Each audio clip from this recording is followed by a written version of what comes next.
अतिशय कमी श्रम असणारं पीक म्हणून ऊसाच्या पिकाकडे पाहिलं जातं, परंतु ऊस हे आळशी नव्हे तर काटेकोर व्यवस्थापन करणाऱ्या शेतकऱ्यांचं पीक असल्याचं सिद्ध करत सांगलीच्या शेतकऱ्यानं एकरी 152 टन उच्चांकी ऊस उत्पादन घेतलंय।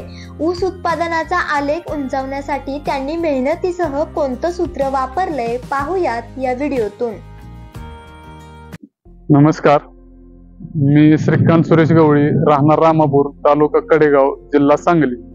तुम्ही आज जो प्लॉट बघताय हे 8 फूट सरीतलं अंतर आहे। या प्लॉट मध्ये एकरी 152 टन उतारा निघालेला आहे। हा प्लॉट पूर्ण गन्ना मास्टर तंत्रज्ञानाच्या आधारे डेव्हलप केला होता आम्ही। त्या 152 टन उतारा 150 टनाचा आम्ही टार्गेट ठेवून काम केलं होतं। त्याच्यासाठी आम्हाला जमिनीची तयारीपासून आम्ही लक्ष दिलेलं आहे। एका वर्षात किंवा 1.5 वर्षात उतारा एवढा निघलेला नाही। आम्ही 7-8 वर्षापासून या टार्गेटेड प्लॉटवर काम करतोय।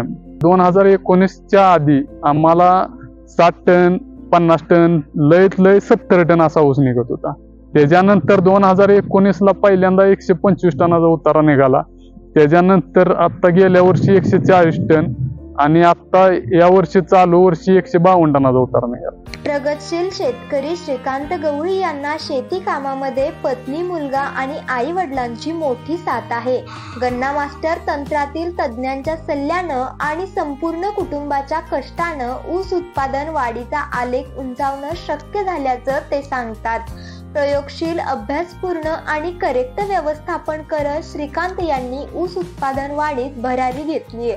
आधुनिक तंत्रानं केलेल्या त्यांच्या शेतीस अनेक शेतकरी आवर्जून भेट देत सल्ला घेतायत। ऊस हे आळशी लोकांचं नव्हे तर करेक्ट व्यवस्थापन करणाऱ्या शेतकऱ्यांचं पीक असल्याचं श्रीकांत सांगतायत। लोकल 18 साठी सांगलीहून प्रीती।